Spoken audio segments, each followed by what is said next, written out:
Yes, we are live, everybody. Good evening, everyone. Welcome to Coaching with Dr. Alicia. We are finally here. Of course, I am Dr. Alicia Watkins. I'm a therapist. I'm a social work professor and trauma-informed practitioner, and that's the part that we're going to focus on tonight. The title of our discussion today is Who Protects the Children When the System's Meant to Help, they actually fail? That is what we're talking about. I really do think that this is a very important conversation about childhood maltreatment. These are the most vulnerable populations in our communities, and sometimes they are the most mistreated populations. And a lot of it is silenced, and the responsibilities of families and institutions that we trust with children's safety sometimes gets violated. And by the way, before we begin, I want to offer care.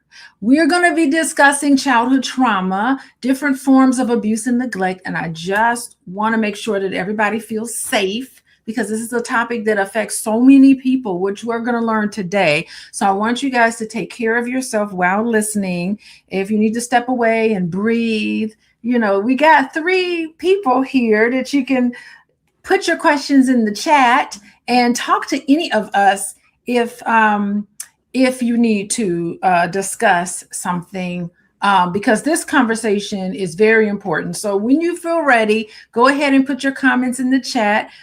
I see some people here joining us, so make sure if you're here, let me look at the comments. If you're here joining us, there's a few people, a few of y'all getting in. Hey, good evening, Terrell. How you doing? How about everybody joining us? Drop in the chat where you're tuning in from, and I will be sure. I'll be sure to shout you out. Please do that. But tonight, what we're doing is I am bringing in Letitia Gottashe. She's going to come in a few seconds and introduce herself, but oh my goodness, she has this wonderful book bringing up this great conversation. She has a book. It's reads like a memoir, and anybody who knows me knows I absolutely love memoirs. And she is doing a 3-city pre-launch book tour, and there's an upcoming event right here in the Chicago. And then we also have Tori Marshall. She's going to introduce herself in a second. And what we're doing is we are using all of our platforms to move this issue from private pain to what is our personal responsibility for the public. And if anybody is interested in joining us in Chicago at the Barack Obama Presidential Center on next Wednesday, the 12th at 6 p.m. please, Central Time, please be sure to join us. I have the link. I just posted the link. It's in the chat. Click on that link and get your tickets and come meet me. I want to see you guys. Come meet with me. We're not gathering only to examine what went wrong. We're also asking families and professionals and organizations about what we can do differently. This is solutions. So just want to let you guys know about that. Okay. Let's go ahead and introduce everybody. Letitia Gottashe, please introduce yourself. Tell everybody about your work as an author, educator, advocate. Please introduce yourself to everybody. Good evening, everyone, and thank you for having this space for us this evening, Dr. Alicia. My name is Letitia Gottashe. I'm from New York, born in Harlem, raised in the Boogie Down Bronx, and then before leaving high school, we moved up to Mount Vernon, New York, where I am currently now. I started writing this book actually in the late 80s, when I was disgusted with America, and I decided I was going to move out the country. But before I moved, I started this book, and it's like Saturday, the whole world decided they wanted to contact me. So after about 23 pages, I packed it away for a retirement project. Unfortunately, I had to retire early because I was in a car accident. And after surviving that and getting myself into a state of wellness, I decided to pick up my manuscript where I left off and complete it. Oh, that's so wonderful. Thank you for sharing. Thank you for sharing your story. And thank you for inviting me to come with you to talk about this very important project that you're on. Okay. And then this very important project seems like it's been in the works since the 80s. The 80s. Oh my gosh. So I really appreciate it. We'll talk a little bit more about your book and what all it entails, but I really, really do appreciate that. So we'll next have our next guest introduce herself. Her name is Tori, and go ahead, and Tori Marshall, go ahead and introduce yourself and tell everybody about your work as founder and mental health strategist for Mosaic Wellness Company. Go ahead and introduce yourself to everyone. Yes, well, greetings to everyone. I bring you greetings from the South Side, Best Side of Chicago, born and raised. So excited to be here. And once again, my name is Tori Marshall, and I am CEO and founder and the evidence-based model, literally, of Mosaic Mindset Wellness. And so just grateful to have provided service for over 24 years. I'm working with adolescent youth in the heart of the city. It started off in Inglewood, going into Chicago public schools, high schools, as well as grammar schools, as well as in the south suburbs, and then really actually taking a deeper approach into not just the mental health, but the social emotional wellness of a child. Because yes, you can earn an A, as I always say, in all these other areas, but what about the social emotional wellness? And I really saw that from my mom. My mom was an educator in Chicago public school with kindergartners and first graders for over 37 years. And so from that, I saw her literally just trailblaze new paths for not just teaching academics, but really assessing and paying attention to just the emotional well-being of children. And so it has been a joy and an honor to be able to provide service to thousands, over 7,000 young ladies, as well as now getting the attention of the pre-K through fifth grade, as well as the upperclassmen, and partnering with Chicago Public Schools and providing curriculums that I have written catered specifically to the social emotional wellness of Black girls, and not just the girls, but the parents, the community. People say it takes a village to raise a child. I beg to differ, and nowadays it takes a nation and a half.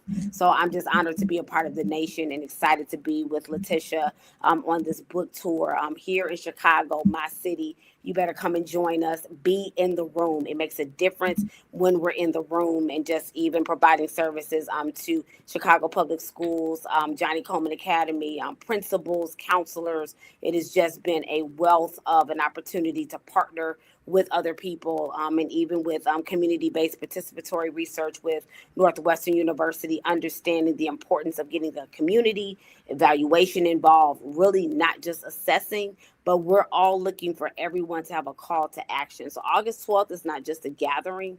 I really look at it as a movement, and just congratulating Letitia for launching it here in Chicago. And I know it's going to go abroad, and excited to also be a moderator when she's in Connecticut. So just excited to be here and have these impactful discussions, but really impacting all of us to have a call to action. So I've been calling it the prelude. So this is just a taste. August 12th, we know it's going to be an experience. So glad to be here. And thank you, Dr. Alicia, for opening up your platform to let the voice be heard, and for us to allow our voices to really amplify this movement. Oh, that is so wonderful. Thank you so much. You too for sharing. And I'm going to tell you, man, it is so brave. Like I was been talking to Letitia about her book and what it's about and what has inspired you to write this very courageous book. No One Heard My Silence. Yeah. And what is the personal story that you like to share around this book? Like, why do you feel called to tell this story right now in this moment? You know? Well, Yes. if you turn on the news every other day, it's something happening with our children, whether it's a Yes. brown child, whether it's a Black child, whether it's a white child, it doesn't matter. How are we as a society really protecting the most vulnerable among us? Between our seniors and our children, those are our most vulnerable vulnerable populations, and both of them do get abused. They really do. And I gotta tell you, when I was listening to you talk, Tori, about Chicago public schools, I was a therapist in the Chicago public school on the south side of Chicago. Yes. I was at a couple house. I'll tell you what high schools they were when we meet privately. But, and I remember this was back in, let's see, I graduated with my master's degree in the year 2000. So it was my very first job. And it was right when R. Kelly was around. Mm-hmm. And I remember some of everybody knew. Yes. Watch out for R. Kelly, who just drives around in his car and he's scoping out the girls at the school that I was working at. And I remember talking to kids about it. And at the time he had a hit song. He's had yes, he did. He's beautifully talented, beautifully flawed, but he had this great song and people were really turning they were turning, they're not really, wanting to really address this issue. And he felt emboldened to go around and to prey on young girls. Mm-hmm. And, this was something that as a social worker in the school, I really felt like I needed to do. Tori, tell me your perspective on this, because it sounds like you were did some work in Chicago public schools. And, the story that Letitia is talking about that makes her want to come out and share, tell me about it from a mental health perspective. Thank you for the opportunity, and you're so correct. And so we were fully inundated. And so, yes, we provided after school workshops, but we knew that wasn't enough. Why? Because we were hoping that this 2-hour workshop was still going to be able to have an impact, because we knew that they were going back to dysfunctional homes. And we knew just for even getting them from their home, even to the school almost, was literally a miracle. And so what we found out was it's not just the workshops, but actually our one-on-one personal development sessions. And it was in those personal development sessions. And at the end of the day, just like you said, Letitia, as well as you, Dr. Alicia, we had to build trust and rapport. To them, we were total strangers. And so at the beginning, we had them fill out an assessment. And we told them, if you're not open and honest with us, then we can't help you. And that really broke the ice, because I know Planet Fitness has no judgment zone. We were the no judgment zone, and literally. Mm-hmm. And that's when they began to pour out just from sexual abuse, emotional abuse. And then we had to really creatively and innovatively have workshops that really hit the mark on that, releasing baggage, family baggage. And so the things that we're talking about, sometimes we need to understand that sometimes this is generational. And if we don't have those candid conversations in a safe space, because we share with them, we've had the valedictorian from the school, as well as 394 out of 395 in the same workshop. But everybody was on the same plane, and we had to have that listening ear. And so we had to get into their world. So even for my staff, I took them on a community tour. It's not just about going to this high school. You need to see these neighborhoods, what they're interacting with, because for some of them, they thought it was the norm. And so, Dr. Alicia, did we have to go against the grain of even some parents, of even some, of their family members to say, that we were doing too much, we were over the top, but we had to detox them. And so to understand that this is not the norm, this is a safe space. And guess what? We're advocates to do something about it. So this book, No One Heard Me, that's what we want to let them know, that your voice is heard. And when you have your voice heard, then we are going to collectively come together to do something about it, not just for that workshop, but we want it to impact your home, the school, and the community at large, so that even the community leaders need to understand you need to be a part of the solution. And so that was what we definitely saw, and we made no apologies for it. We didn't. Oh, that is so wonderful. And I see there's a comment in here. Football stinks. Football stinks is putting up. What he put in his comment was, what? Wait, let me pull it up here. Why are you doing this? MFs. Look at this. Okay, let's address football stinks. Football stinks. Did you know? Tell me. Did you know that the latest federal report, I'm reading from this promotion, report identifies in 2024, there was 532,000 children as victims of abuse and neglect in 2024. That is 7.2 children out of every 1,000 in the United States. Did you know that children who maltreatment was substantiated or indicated, you know, that approximately 63% experience neglect only, mostly is neglect, but 6.9% it was sexual abuse, 10% physical abuse. And all of these issues, it really is such an issue. These percentages really don't tell the full story. Right. And some children experience more maltreatment than others. So, you know, these are really important things to talk about. And it's something that is so very important, not to mention African-American children and what they specifically go to. They're overrepresented with this issue. And so, Letitia or Tori, do you want to comment on the numbers and the overwhelming percentage of our children that look like us on the receiving end of abuse?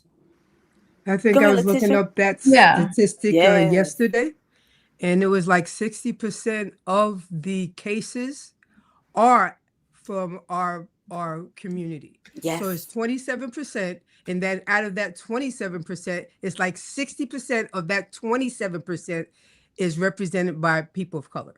Yes. Oh, that's overrepresented. Absolutely overrepresented. And that is really, really sad there to really even think about what all is happening. Oh my goodness.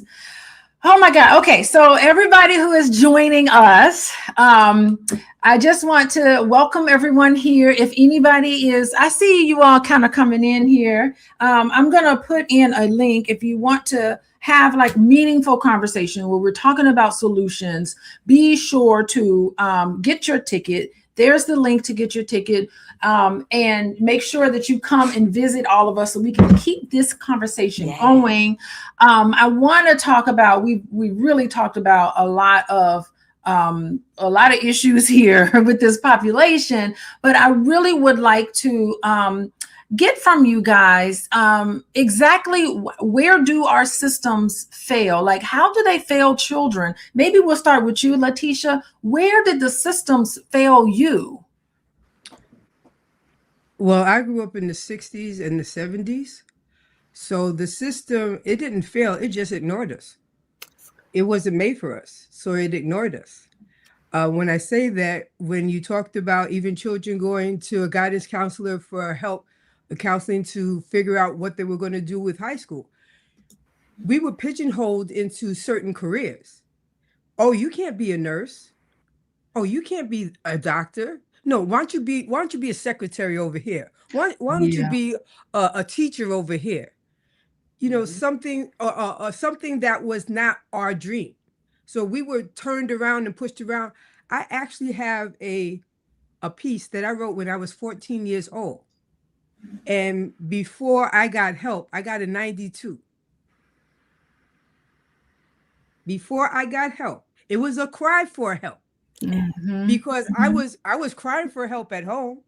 At 4 years old, I asked my mother for a jump rope. And at that time, it was a jump rope that had white handles on it and it was plastic. And my mother didn't understand why. You can use the clothesline. I'm like, no, because I need a weapon because my sister that's 12 years old and I'm 5, she's beating me up and I need something to hit her with. Now, my mother knew that there was this course going on, but didn't do anything about it. So then my question would be like, was she afraid of my sister? Because my sister towered over the whole family. At 12 years old, she was 5'6", and my mother was 4'11". My father was 5'2". Yeah. So I'm down here like to the grasshopper stage. She's all the way up here, and we shared a room. Oh my gosh! Thank you for sharing. You don't think about sibling abuse. Yeah, you know, sibling abuse really is a thing. And it's almost like I do find it in my practice a lot, and it affects them deeply. And it's not just like, why wasn't there an adult, a trusted adult, somebody there that could stand in the way and say, wait, we need to protect siblings from abusing each other. And a lot of it has to do with, what are the adults, what type of behavior are the adults in the home modeling for the children? It's like, how do you expect a child to be sound and to be ready to go to school and to learn if at home they're getting yelled at and neglected and ignored, or there's not a trusted adult there that can connect with them on a meaningful level. Just that alone can create and build up resilience for a lot of children. And it's so fascinating because on Sunday nights, I do a book club. And in my book club, we're talking about childhood wounds and how they show up in your current relationships and what you can do about it. If anybody wants to go to draliciabookclub.com and you can join us. It's totally free for anybody that wants to come and do the work and fixing themselves, because so many people grow up in that and they feel such shame about what's happened to them, the shame behind it. And the fact that, they experience shame and then they grow up and they have children and then they put that shame, carry it through to their children. But if you come to my book club, we're stopping it here at this generation. I know I see you nodding your head, Tori. You want to weigh in on that shame piece? Absolutely. Can you all hear me? Yeah. Okay. Yes. That shame can be an entire wardrobe. That could be a whole runway show. And so, like you said, one of the things that definitely I know is very important, and I always call it the RC factor. People always say, people by their fruit. I know people by their root. Yes. You don't assess the root cause of trauma, of shame. It can almost be worn as a lifestyle. And they think it's okay with it because they haven't come into an environment where you have somebody to not just assess and uproot the negative, but now we're going to plant seeds in about the positive. And guess what? It's about the journey. That's why I know for me, what I do is I am journeying with girls and parents, for weeks, for months, because if you do like a 24, 48-hour intervention, you're just scratching the surface. And so just even for shame, some people wear that well, unfortunately. And if we allow it, they won't apply for jobs. Like you said, one of the things that I know, my best friend, it just eats her up alive, is that the very first thing they want to do in schools, if it comes to funding, they remove the arts. But like you said, Letitia, your writing was sharing your story. Your writing was your outlet to say, I will need my voice to be heard. The dancing, the piano, all of those things. I know for me, from Girl Scouts to dancing to, my parents had me in everything. I still owe them probably millions of dollars just for all of the things that they put me in, from swimming to playing the flute. But all of that was building up my confidence and building up where I wouldn't have to wear shame. So if somebody would say that to me, I know I'm going to counteract that because that doesn't define me.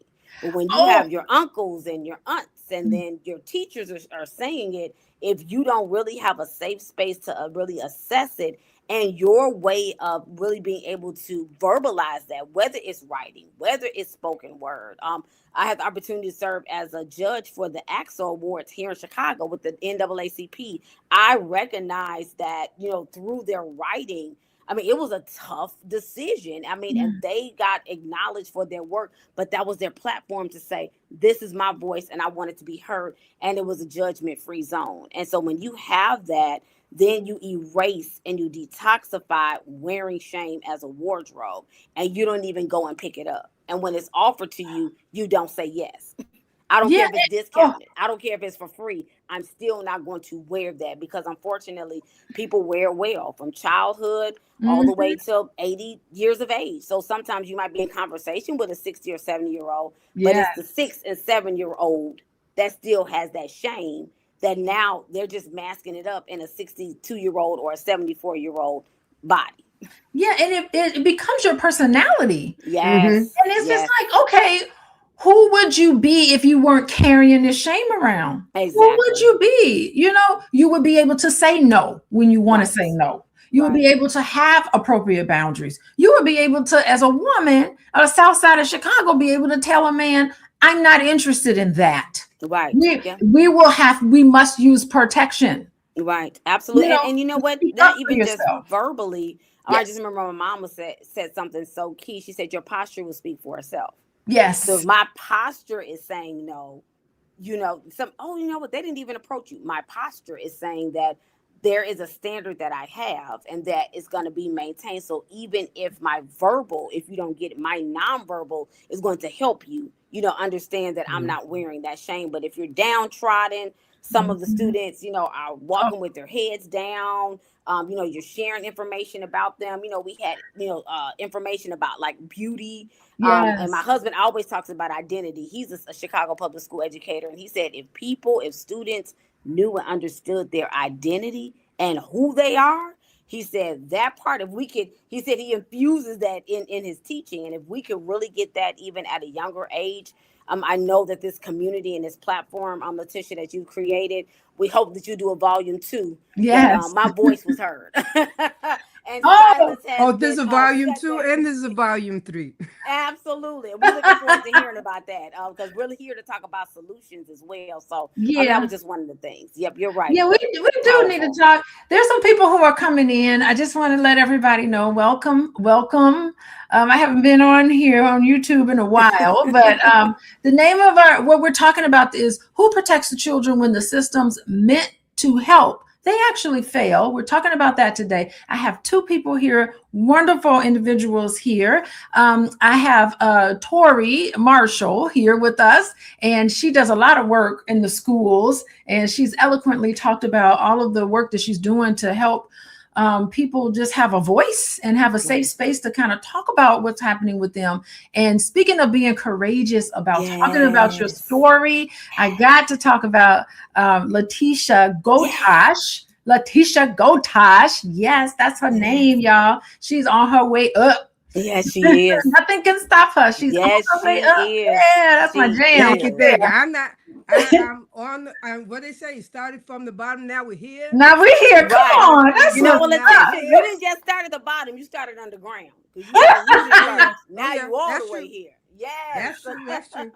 Oh my God! Well, Absolutely. you spoken like a true New Yorker. Wait, from the Yes. Bronx? Are you from From the the Bronx? I was born in Harlem and raised in the Boogie Down. Boogie Down What? Bronx. Right. Boogie down. That's what Yes. is up. Fort, And what they so call it? They called it Fort Apache. There there you we go. go. You know Represent. anything about Fort Apache in the 70s? That's when you heard the Bronx was burning? Yeah. Yes. Yeah. What? Yes. I Wow. could look out my window and see Fort Apache. Wow. Wow. That's legendary. Oh That is. my gosh. That is. And one of the first stories happens at Fort Apache. Wow. That is so interesting. And you know what? Actually, like Tori, when you were talking, I was just remember because I don't know if people know I'm from Gary, Indiana, and Okay. I went to a performing arts high school. Mm. Mm-hmm. And Yes. that school saved so many of us. I know Like it for did. real. Like people were art majors and dance majors, and I was in the band. Girl, I played the flute too. I had an art band, and it was just like being on the stage. And I just to let you know, like the high school was in the poorest community in the whole state of Indiana, Mm-hmm. but we had so much love. Yes. They gave us so much, like everybody that went to that school, we just left that school feeling so good about ourselves. And I got to tell you, it's got to be because of the performance. Because if you were lacking confidence like I was when I started there and as a freshman, and in high school, by the time I graduated, I felt like I could do anything because of the confidence. I Absolutely. had to perform, I had to practice. I wasn't gonna let nobody I wasn't gonna get down there, because if you can't play and you're not good, they will let you know. But they do Mm-hmm. it with love. So that's what I think was so resilient, Yes. that put that resilience in us. And for you, Letitia Gottashe, tell us, do you talk about in your book what was there to help you to become resilient so that you can overcome it? What was your story for that? Yes. Exactly what you said. The arts. Yes. The arts. Started with dance, then I went to piano, then I started fashion. Started sewing my wardrobe for school when I was 11. Oh, Wow. So I call myself my parents' most inexpensive child because they bought no clothes for me at all. All they had to buy was bras, panties, socks, and shoes. Because by the time I was 13, I was making hats, bags, and coats, fully lined coats. So yeah, the arts is what saved me. And it's such a shame that that's the first thing that they want to knock off, which they Yes. don't understand between the arts and sports. That's Yes. discipline right there. It is. It's life skills. But I you It had know is. one what? that That's said, two areas that yeah, Black people excel in. Yes. hello, Yes. hello, hello. Excel in. That is so true. Mhm. They sit there watching to see what we do so that they can mimic it. Yes. I went to a jazz event. It wasn't not one Black person playing jazz music. Wow. Jazz music has been co-opted. It's been stolen, but they do a good job of jazz. They really do a good job. And I've noticed like a lot of R&B singers, you don't really see too many Black R&B singers. All the new like pop artists, they sound like they're Black, but they're not. So it's so fascinating in sports, and sports are becoming whitewashed, by like creating barriers for people to get through, especially people from poorer communities to Mhm. get in there. You have to really like, it's much more difficult now than it was back in the day. Right. And so that is so fascinating. That has been the two things that we have been able to do, because jazz music started in Louisiana. Yes. It's unique to African Americans here. Yes, it Mhm. is. And so it's hip hop. Come on. Yes. So You is the know this, blues. Letitia, Yes. and Was the the blues. blues. All Yes, it of that is. stuff. R&B. Yes, And it to is. the pain that they put in it, like the Yes. pain in the That's it. music is That's what it. it's universal in a way. We all can relate to that. And it's just such a way, it's not therapy, but it's therapeutic. It's a It is. difference between the Yes. Very two. much so. Very I much think that's so. just so great with like saving our children, just having something. Like I remember I used to work in Chicago public schools. I worked in several schools on the south side of Chicago, and we would have like community in schools, which Mhm. was like they kept the Uh-huh. schools open later in the Yes. day, Mm-hmm. and it didn't matter what it was. It could be open mic poetry, it could be music, it could be whatever it is. It didn't matter what it was. It was just that there was somebody, a safe space, like you were talking about, Tori, where a child can come and just feel accepted. That's They it. had food, and they just they feel safe enough until their parents Exactly. get out of work, and they get to go home, and they get to end their day and then come back. So that was something that was just so like really, really important. So anyway, I had to throw that in there because I just felt it anyway. It's needed. So Mm-hmm. it's Yes. so needed. Okay, so we do need to talk about solutions, because I know there's a lots of barriers and things that prevent people from getting help. But what would you say, like, what would be a good trauma informed response to it would be for a child who communicates that there's something wrong? What are some nice pearls of wisdom? And we'll start with you, Tori, and then we'll go to Letitia. We'll go to you. Tori, start. What would be some solution? What should an adult say? What should we be doing? That's really interesting you say that, because definitely there's, so many different variations of trauma. I would definitely even say the impact of social trauma. And just even the studies that I have read and been a part of, even at like the University of Chicago, there was a panel of doctors, and so granted they're coming into the ER and you're assessing the bandage in the wound, but if you don't see, the eyes are to the window of the soul. They might be saying, you know what, I'm crying out because I'm experiencing some social trauma that I really need some resources and help. And so, when you say sometimes, well, what would you say to the adults? Sometimes the adults need help. Sometimes the adults need to kind of say, you know what, I forgive myself. I need to go through my own process because I'm putting this hurt on the next generation. It might be my child, it might be my niece, it might be my cousin. So I would even say for the adults to be open and honest and transparent to say, you know what, I know that, this has definitely been impacting my life and I need to be open and honest about it. So from that point, each generation can get better and better. And so to me, I would challenge the adults. If you know there's some area of trauma in your life, get the book. have some own, dialogues in your home at the family reunion, because I definitely said my next family reunion, we having a whole breakout workshop. Because guess what? Any type of generational roots, let's talk about this now, But I would say even for the adults, every person matters. Like even if you're the neighborhood mom in the community, you might not have any physical children, but I know even growing up, the school close by to where my childhood home is, they challenge all of the neighbors to step outside as the children will walk into school. And my dad was a community engagement lead. He could have ran for mayor and won. So he was always saying hello and all of those things. And they knew Uncle Frank. They knew Daddy Frank in the community. And my mom, she was driving to work. So those things I would say, the community definitely needs to assess of what they would actually definitely know that they play an intricate part. What would they say to even just the child? Understanding from the counselor to the teacher. I even realize now that teachers and principals, they understand the entrance to the school is very important. So I know, like that Jennifer Hudson, they have that now. So they understand that they need to be affirmed when they enter into that school, to know that this is an opportunity for them to understand that even if you didn't get it at home, I'm grateful I did get it at home. My parents affirmed me. My parents put me in activities, like you said, that increased my boldness, from playing the violin to, learning Toshu, and understanding that principle of it. But I would say really undergirding them in every area. And my thing is, find a teaspoon of good. It's going to be a teaspoon of good in anything that you do. And for me, if they have 99 wrong out of 100, I'm focusing on the one that's right.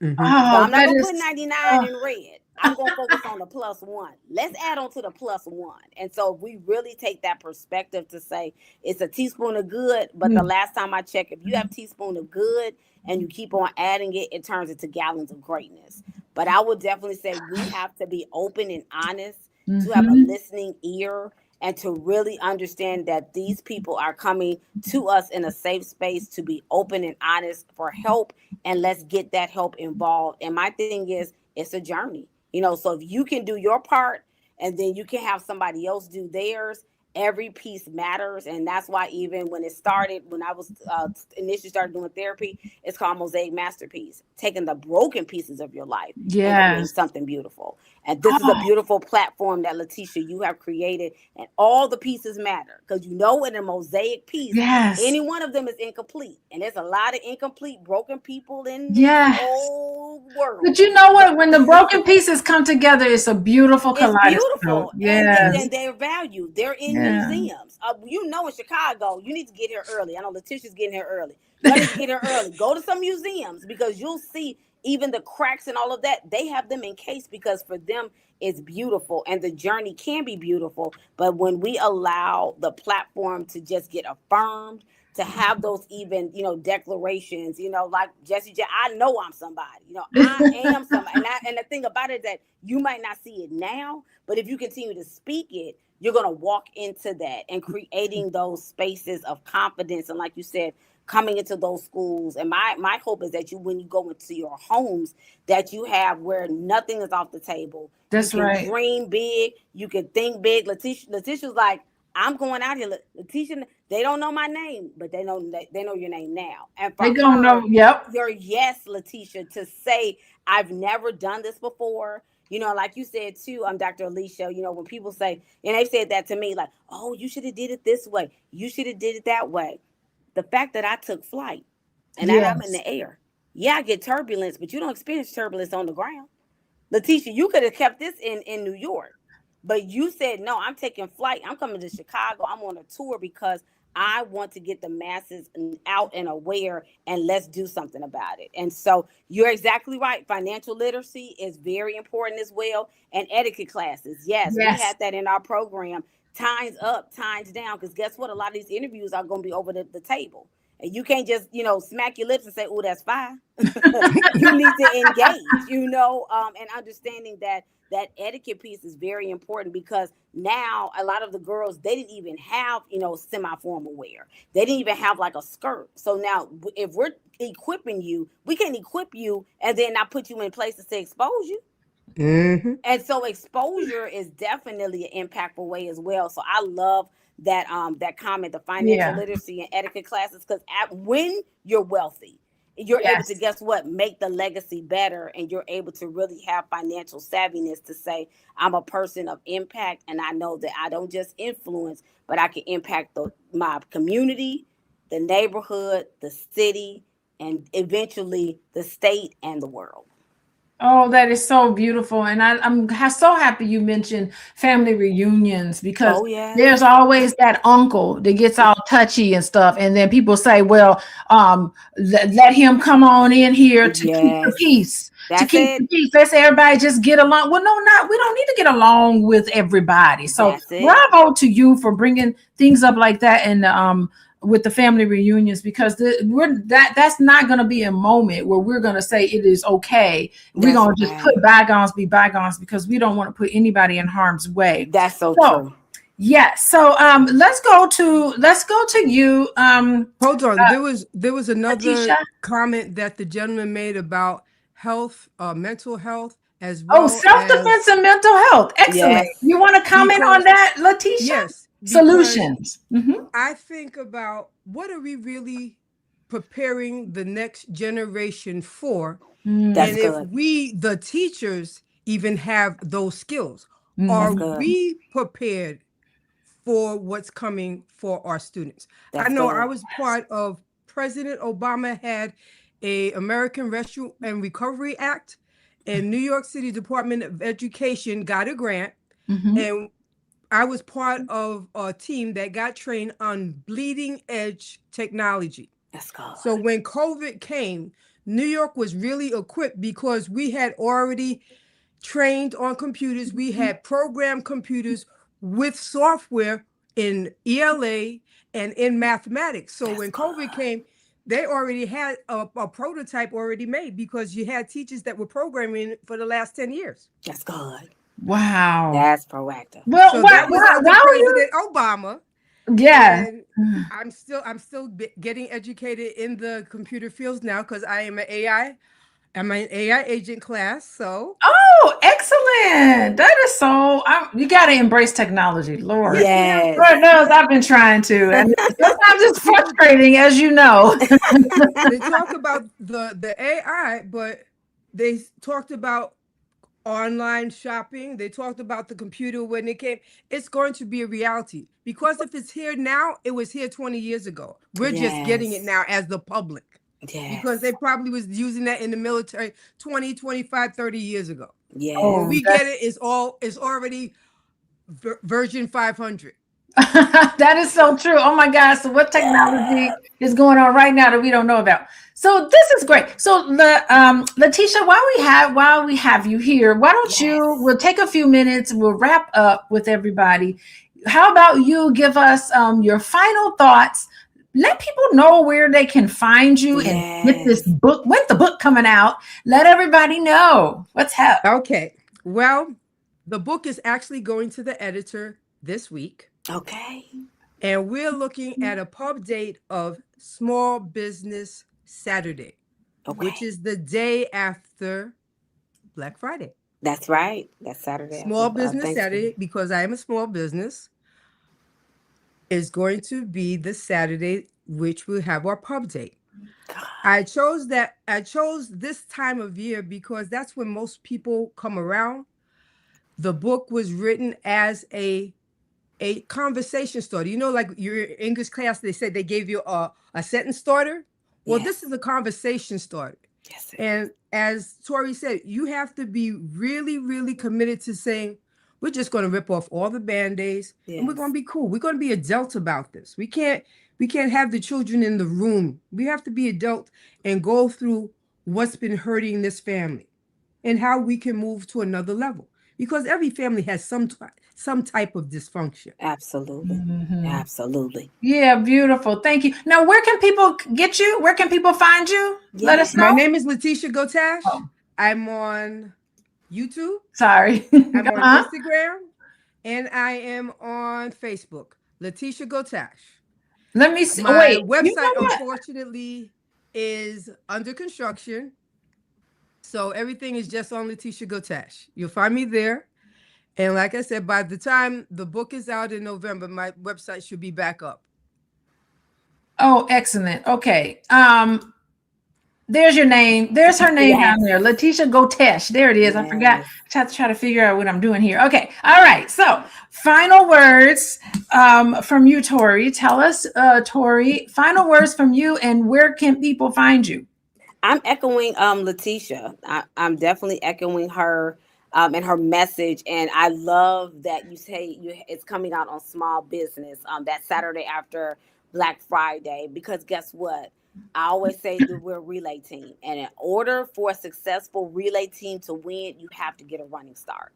And so to me, having this opportunity for us to come together, to have this discussion, to get the running start, it's not just even about buying the book. My thing is, this is an investment.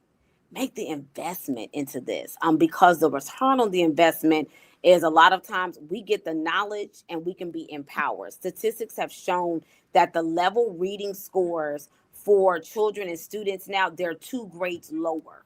Mm-hmm. It's Wow. too much accessibility. And the last time I checked, I know growing up, I had to ask my husband, I said, they don't have where the parents read to their children, 15, 20 minutes every day.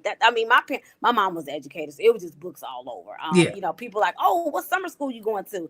I never went to a summer school, but I went to Tyler University. That was the house. My mom had binders. You gonna learn, because that summer dump, a lot of times, my husband says, when they're trying to get back into school, and now school has started for some states, and here in Chicago, I know that they'll start in a couple of weeks. They actually have to review so much content because they're not necessarily reading and getting themselves empowered. And so I know you hear the statement, knowledge is power. That's not true. The application of knowledge is power. So when Mm-hmm. you apply yourself and make this investment into getting the book, send out the message now. Let's get everybody to have a running start. So by the time this book is released on Small Business Saturday, we'll already make those investments. And guess what? To me, let's have some conversations at the table leading up to these holidays, so that a new year doesn't necessarily have to start January 1st. To me, a new year Hello. can start today. You got new Hello. information. Your mind has been transformed. I focus on mental health, and people talk about all these things. If that 3 pound weight, your brain is not impacted, you're not going to be able to make change. You have to experience transformation. And so you can find me on Facebook. You can find me on social media, TikTok. My name is Tori Marshall. Also, the name of the company is Mosaic, Mosaic Wellness Company. And then also my website is mosaicwellnesscompany.com. And I just challenge everyone, even the ones who are listening to the replay, your life should be enhanced and impacted now, because now you've been informed. And even if you weren't, now you've been informed and been in a platform of all of these powerhouse trailblazers, and Letitia, for you to step out and have this opportunity. Now we are called to do something about it. And to me, August 12th, you need to be in the room. If you can't join us in person, join us virtually. But now we are called to do something about it, and everybody plays their part. And so I just challenge each and every one of you, and I'm thankful for you, Letitia. Anybody, I know and you've heard it before, the richest place in the world is the cemetery. Because all these dreams, coulda, woulda, shoulda. But Letitia, you said, no, I'm going to do something. I'm going to do something about it now. And so because your voice was silent, now your Mhm. voice has been heard, Letitia. And it is my endeavor that children and adults, will begin to cry out and say, I've been wearing this shame for almost sometimes a half of a century, Mm-hmm. because of the fact that I was so hurt and I was so ashamed that I wasn't in a platform, like you said. I can just talk about it. Well, no, Uncle so and so, no, he's in the room. No, if I have an ish you, some people need Uh-huh. to deal with your ish. So ish you. What?